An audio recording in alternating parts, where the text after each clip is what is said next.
सरकार ने फरमाया उमर ये मेरे इश्क में सबको छोड़ के आया है, इसलिए इसको कभी मत डांटना, ये जो कुछ करे इसको करने देना। कोई कुछ करे डांटना, इसको नहीं डांटना। अब्दुल्ला कहते फिर तो मेरी बात ही बन गई, फिर तो अब मुझे कोई कुछ नहीं कहता, बहुत शाहों की तरह जिंदगी गुजरती। यहां तक अब्दुल्ला का बयान खत्म हुआ। अब्दुल्ला इब्ने मसूद रिवायत करते हैं, इब्ने मसूद कहते हैं फिर जंगे तबूक का दौर आया, जैशे उसरा जिसको कहते हैं। जंगे तबूक बहुत मुश्किल थी, तबूक में हुजूर गए, ये अब्दुल्ला भी साथ गए। इब्ने मसूद अब बयान कर रहे हैं, ये अब्दुल्ला भी साथ गए। जब साथ गए ना ये अब्दुल्ला, एक रात मेरा दिल बेचैन हुआ, रात आधी रात को दिल बेचैन हुआ। मैं अपने खैमे से निकला, दिल ने चाहा हुजूर से मिलूं। हुजूर के खैमे में गया, हुजूर नहीं थे। अबू बकर सिद्दीक के खैमे में गया, वो भी नहीं थे। उमर इब्ने खत्ताब के खैमे में गया, वो भी नहीं थे। जब तीनों को खैमे में नहीं देखा, मैं कहा या अल्लाह खैर हो, तीनों अपने अपने खैमे में नहीं, जंग का मौका हुआ क्या? जब मैं बेचैनी से बाहर निकला तो देखा एक भीड़ लगी है, मशाल जल रही है। मैं दौड़ के वहां पहुंचा तो सब मौजूद थे। मैंने कहा क्या हुआ? तो लोगों ने बताया वो जो अब्दुल्ला थे ना, चचा को, माँ को, वतन को, सबको छोड़ के हुजूर के इश्क में देखने आए थे, आज उनका इंतकाल हो गया, जवानी में दुनिया से चले गए। अब अब्दुल्ला इब्ने मसूद कहते हैं जब जवानी में वो दुनिया से गए तो किसी ने कहा आका मदीने का ये रिवाज है कि जब किसी का इंतकाल होता है तो गुस्ल खानदान वाले देते हैं, कफन खानदान के लोग पहनाते हैं, कब्र में खानदान के लोग उतारते हैं। हुजूर इसका कोई खानदान का नहीं है, हुजूर क्या करें? आका फरमाते हैं इसको अबू बकर और उमर गुस्ल देंगे,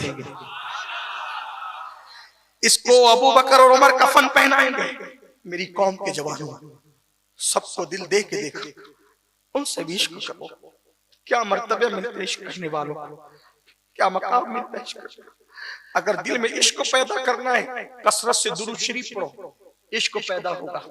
कसरत से पढ़ो, कम से कम 313 बार, 500 बार पढ़ो और अच्छा, 1000 बार पढ़ो और अच्छा, 3000 पढ़ो उससे अच्छा। नाते सुनो कसरत के साथ, नात सुनने से इश्क पैदा हो। कुरान की तिलावत करो, हुजूर की सीरत में बयानात सुनो, उलमा अहले सुन्नत की, इश्क पैदा हो। इस तरह इश्क मोहब्बत की बातें सुनो। अब्दुल्ला इब्ने मसूद कहते हैं सरकार ने फरमाया इसका खानदान का कोई नहीं है तो क्या हुआ? अबू बकर उमर गुस्ल देंगे, यही कफन पहनाएंगे। इब्ने मसूद कहते मैं देखने लगा, दोनों ने गुस्ल दिया, कफन पहनाया, फिर दोनों कब्र में उतर गए। दोनों कब्र में उतर गए, हुजूर आए, क्या हो रहा है? हुजूर अब्दुल्ला को कब्र में उतारे, कहा तुम दोनों बाहर आ जाओ, तुम दोनों बाहर आ जाओ। अर्ज़ किया आका खानदान के लोग कफन पहनाते, गुस्ल देते तो खानदानी के लोग कब्र में उतरते। आका ने वह तुम दोनों बाहर आ जाओ, इसकी कब्र में कोई और नहीं उतरेगा, इसकी कब्र में आमिना का लाल खुद उतरेगा। लोग कहते हैं हुजूर कब्र में आते हैं, बिल्कुल आते हैं, लेकिन औरों की तो कब्र में आते हैं तो दफन होने की बात, लेकिन जो सच्चे आशिक होते हैं उनको तो उतारने के लिए भी खुद चले आते हैं, उनको तो उतारने के लिए भी खुद चले आते हैं। अल्लाह अकबर।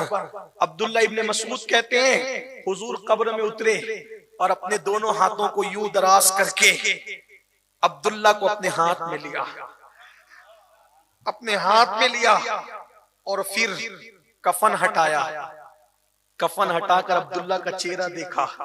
मैं हुजूर को देख रहा था और अब्दुल्ला को देख रहा था, तो मैंने मशअल की रोशनी में क्या देखा कि हुजूर की आंखों से आंसू थे, दाढ़ी पर आ रहे थे और मोए मुबारक को चूमते हुए अब्दुल्ला के चेहरे पे गिर रहे थे।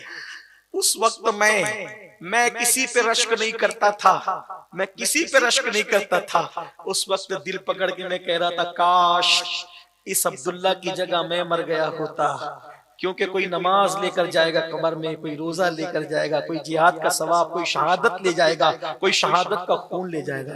अब्दुल्ला तेरी किस्मत पे कुर्बान कि तू रसूलुल्लाह के आंसुओं को अपने चेहरे पे सजाकर कफन में अपने साथ लेकर के जा रहा है।